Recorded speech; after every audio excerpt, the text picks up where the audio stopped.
Hello, everyone. Informal conversation with the professionals from all walks of life. As you know, we are born and brought up and completed our school and college education and completed our professional studies from different universities and colleges and from different parts of the world. And during our professional journey, we have seen, we have heard, and we have experienced so many things. And sometimes, we thought to ourselves, it would have been nice if we could have shared some of the, lessons we learned from our professional life to the next generation. So it would have, helped them to next generation, people to set and refine their career goals. So with that, keep in mind, we are going to have, different, video series with the help of professionals from different walks of life. So with that, today we have Mr. Rajiv Sivaraman join with us. Mr. Rajiv is by profession, he's an electrical engineer and from Calicut University, Kerala. And he also done his various masters and business program from different universities from India. And he's almost 30 years with the Siemens Corporation, and he built his career. And Rajiv, I'm very proud to have you on this programs, and with that, welcome, Rajiv. Thank you, Shaji. My pleasure. And my association with Shaji is also going back to the college days, so we spend our college times together. Right. So yeah, so for basically, let me get started with maybe expanding on my introduction a little bit. As Shaji mentioned, I am now 31 years in the industry with Siemens. It's been almost a single tenure. But let me go back to my school days and maybe give you a little bit of backdrop there. So I picked up STEM, as we call it here, but in India or where we were brought up, it was called Maths, Physics, Chemistry, Biology, MPCB. I picked up the STEMs by stereotype. I should admit, as my parents wanted me to become a professional, which was more employment and social acceptance, triggers in Asia when we were coming up. So I embraced STEM back home and right across my school till my high school. My inclination was more medical than engineering, but as my options were open, I was dexterous because I had both biology and math, and for giving me the background. As destiny would call, I entered engineering stream, successfully securing a good rank at Kerala entrance. I was not that successful with the medical entrance. I had opted electrical engineering as my first preference, and I got assigned to my closest college to my hometown, and that's how I ended up doing my engineering in Palakkad under the University of Calicut, where even I think Shaji was my college mate. So the college stint was very refreshing. There were limitations with infrastructure and dynamics due to the college student politics in Kerala.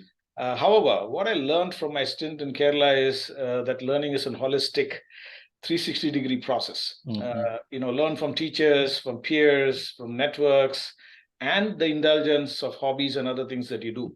I was a lot into IEEE, which many of the students and professionals are aware, and that opened me into the world body of knowledge. And we had some exceptional teachers who made learning and engineering intriguing. I had great friends, and I learned a lot from other hobby clubs, like even what Shaji was running. He was a pioneer in running the Morse code based technical tech club. That actually help people in distress and stuff like that. So there were lots of, I would say seeds of entrepreneurialism there in college, where people started clubs, even if infrastructure was less, you learn a lot from them. So it was 360-degree learning is what I'm trying to say. It doesn't matter where you learn. It's about the fact that learning is holistic. And then I represented college, in field hockey, and did some bits in cultural events into other college events, intra-college events and all.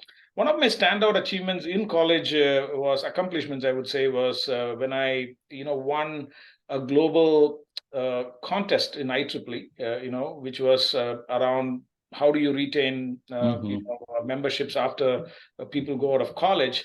And I actually globally won a top prize, which was like a HP mini computer or something like that. And of course, I had to go to the customs to withdraw it because people in India at that time didn't know how to handle a prize that came from US.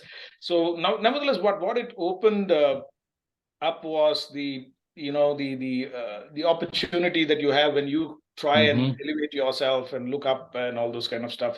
So all the time I have been developing my personality. I felt, I mean, I think the college, getting involved with your own initiative and also with what the college was providing, and even the friends you make and the efforts you take, actually builds up your personality into a more, for me, it was like I became more gregarious, more confident, more compassionate, and more courageous. Yeah. So, and of course, I also sat on a hunger strike at the school for women's, right? For the ladies' hostel. So I mean, it was I would say, a very holistic experience. Yeah.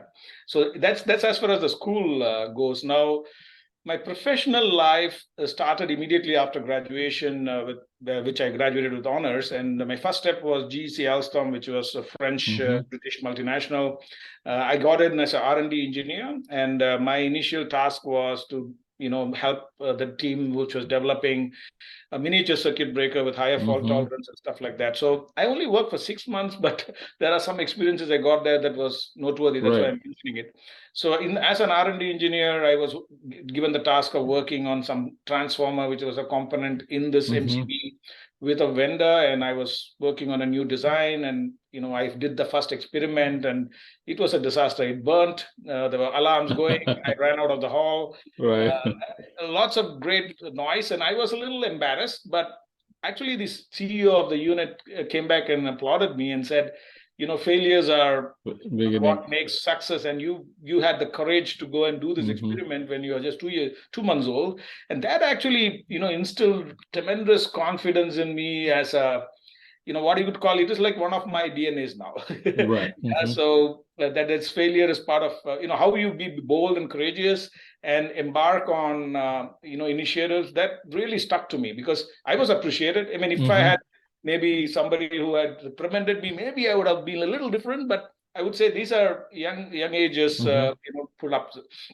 Now, coming to the next phase, I mean, I always dreamt of working for Siemens when I was an electrical engineer, because most of our examples in our semesters were around vacuum technology from Siemens and all the other things. So I continued trying, to see whether I can get into Siemens. And the first opportunity, came in the form of the solutions business in Siemens, which was hiring young project engineers in India, and I was fortunate to go through a very rigorous process and get recruited. And they were doing projects in industry, in infrastructure, in utilities, and all those stuff.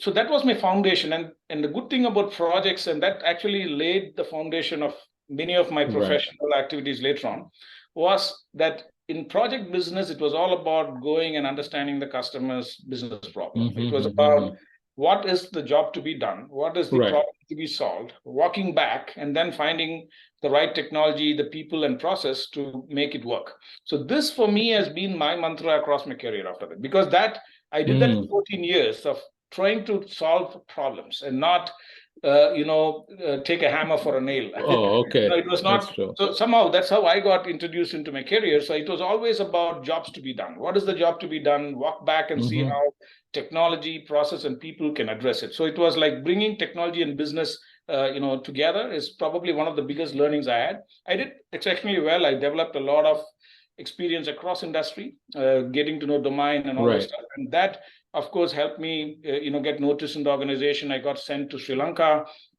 where I was told to set up Siemens, and which I did for 5 years. Was exceptional experience because, again, I used my, what I gathered from my past experience of going and trying to find out what is it that need to be done in Sri Lanka, how, rather than go preoccupied, I went with this design thinking kind of approach. Like, let's see what works there, and then try and push it. And it was a very effective model. We worked with a lot of partners. We came up with new ways to work in a country. And even right now, the model that I built in Sri Lanka, which was a lean model, working a lot with partners and ecosystem, is still used. After that, I moved to Germany. I got a chance to, go to the headquarters of Siemens, and there I was first interested into building a vertical market, which in Siemens parlance is, okay, how do we work on a specific vertical like automotive or chemical? But I was given data centers, and at that time, data centers were coming up, which a lot of cloud computing was just starting late 2008 or 9. And my first learnings with Microsofts and Googles was I couldn't last 5 minutes. And then because I couldn't go and give them a good story of what Siemens can do. But again, I banked into the experience I had about jobs to be done and all those stuff. And I came back with, I would say, more improvised approach about what needs to be done, bringing technology, people, and process. And we actually innovated new offerings, approaches, partnerships to build a relationship and portfolio for Siemens in data centers. And then I get the biggest opportunity in my career, I think, was to set up a startup within Siemens, which was about value services, where I was told that Siemens wants to build a business line on value services, how to create value for customers with service. And which I was given a team of 100 people. And here again, I banked on this approach of the problem to be solved. But one more thing I wanted to highlight, and this probably is useful as one's built their career, is if you see that in my experience, I was able to leverage experiences that I built across. So that's why I said learning is holistic, it's lifelong. And I always use it as a multiplier. So what I learned in solution business, I deployed in building operations in a new geography like Sri Lanka. The collective experience I used in making a data center a good vertical for Siemens. And then I learned a lot from data center vertical because I learned what was happening in the area of data and cloud. So when I came into building a new service business, I actually brought in this learning about leveraging platforms and data and cloud and all those things into the new portfolio. So I call this multiplier. That means you should multiply your knowledge and leverage your knowledge. Yeah, so that's one phenomenal aspect, and this became actually kind of like got the attention of the board in Siemens because we came up with a platform approach to drive new services. We created the industrial IoT platform for Siemens with our team. And then, of course, also all the time keeping customer in the central aspect. So that became a big hit. It earned a lot of investment. I also built a cybersecurity portfolio along with that, because when industries wanted to use cloud and data and all those things, cybersecurity became an issue. So we built a very holistic cybersecurity portfolio. And that also, I think, certain things of my early learning of being bold and out of the box, I just went and hired people who are ethical hackers. I even went and partnered with companies that are ethical hackers, because traditional views will not help in areas like cyber. So I'm just giving examples of, it's not always what you study, it's also what you acquire and how you use what you acquire, and how you keep multiplying your knowledge. And this is very, very critical, and as you grow your career as well, because ultimately you become like a banyan tree with so much experience that you can actually, if you know what you know and you can deliver, it surprises me a lot of times how I come up with solutions in circumstances.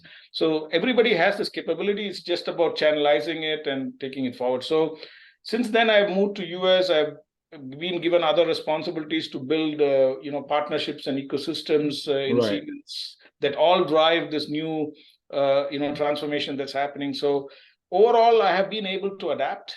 I've been able to, if you really ask me to summarize it, would be say having the view on jobs to be done, the passion, the customer outcome and focus, multiplying learnings, lifelong learnings, as I would say, mentoring and reverse mentoring. So I always looked up for mentors in the companies, who could help me. But I also looked up reverse mentoring, which means I looked up to youngsters and others who are more familiar with new technology. So I have a big network within Siemens and outside Siemens whom I talk to every month. I spend 25% of my time just acquiring knowledge, from peers, from others, and this helps a lot. So this is also part of this holistic 360-degree learning, that keep learning. It's not always academic. It's also from experiences from different kinds of people, from women, from men, from, different countries. So, and networking and inquisitiveness. So I would say this is what is a bundle of what and of course, at all this point of time, I didn't miss any opportunities that came my way. So I will pause here. I know I probably, went up into the topics that actually Shaji given me an indication to give. So I covered my career track. I've covered what I learned and what I've been trying to use to grow and redefine myself every day. I mean, and in this age, I'm finding every day I have to rebrand myself because Yeah. technology is moving. I have to compete now with youngsters at times, but at the same time, I have so much to give back because of the experience I've gathered. So it's an interesting phase, but the world is never boring if you keep learning. Yeah, that is true. I mean, I'm really, very excited. After hearing, I mean, Rajiv, there's so many things, from started from IEEE. If I recall from my college days, I recall that moment when you are so engaged with IEEE. I noticed this man has got some more power inside. I mean, now at least I'm happy that from IEEE to Siemens, I'm sure with this 30 years you might have touched a lot of division from Siemens. So that points, Rajiv, I already noted that some of the multiplying the knowledge, all those things, and then 25% of the time you mentioned about acquiring the knowledge, that is also something very valuable for us, and different projects knowledge, vertical knowledge. So those are definitely some of the attributes and style, which everyone can use it. And one more last thing I wanted to hear from you, Rajiv. Some of the very important lessons. If you learn something which if you think some of the lessons you would like to share to the next generation while they're building any career. In high level, if we have something that will be helpful. Yeah, I mean, I think it was kind of embedded in what I spoke. So obviously, in as far as one is, of course, STEM is a phenomenal career. I mean, that is one thing I would resonate. My children, both of them are pursuing a STEM career. So go STEM for sure. And it doesn't matter which stream of study you pick, because ultimately, what matters is how you apply, how do you continuously learn, and driving what you become passionate about. So though I started off in STEM by stereotype, but I started liking it, and then I started embracing it, and then I started applying it in different ways. So like I didn't become a PhD or anything like that, but I applied STEM knowledge in business, in making impacts with business and outcomes and stuff like that. So, bottom line is, I would say, always focus on the job to be done. I mean, wherever you are. I mean, job to be done meaning what is the outcome, and the real thing that why people are talking with each other, whether it is a patient who's coming for cure, or somebody who wants to improve a city, or anything. I mean, there is a job to be done. So I think coming back from the problem and walking back into technology is better than having technology drive being on the front. So technology is an enabler, and what we need to look at is the people, process, and technology in unison. So that's one thing that I've seen has always worked as a foundation and 101. As I told you, customer centricity and all. And then this multiply your learning. I mean, always don't drop what you've learned. I mean, I've worked in one company for 31 years, but you see, I've worked in some 6 different areas of Siemens, but I always leverage what I learned from the previous one in the new one. So there was this multiplier. And nowadays in career, people are looking at how good a multiplier are you. I mean, it's not about what you did last. It's about what you bring as a person. Okay. You are, see, because nowadays people hire people from completely different work. I mean, like somebody from a bank can come to an industry. Somebody from an industry can go to a bank.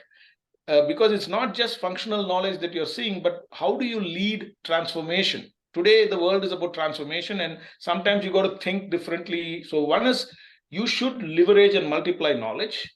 Multiply meaning make it useful to more areas and in domains, and of course share knowledge. I mean, you should always be very I've always shared knowledge, so I receive more. So if you only want to receive, you will not get. When I do this 25% time, I also give a lot.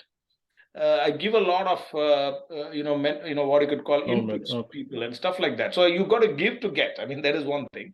And networking, as I told you, build a strong network, professional and performance network. I mean, of course, you can always have networks for sports and other things, but even for your professional thing, create a network that need not be only in your company, but outside.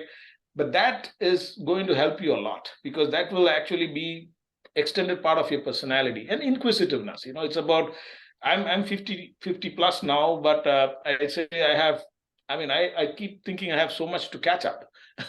So I feel I have to learn, because there's so many things. Like now there is industrial metaverse coming up, and there is so much opportunities around that. And I'm like, okay, I don't know much about it. I need to get to but all that is related to the business aspect. So I'd say, technical, of course, do a strong education, do it in a place where you like, do what you like as well with what you learn.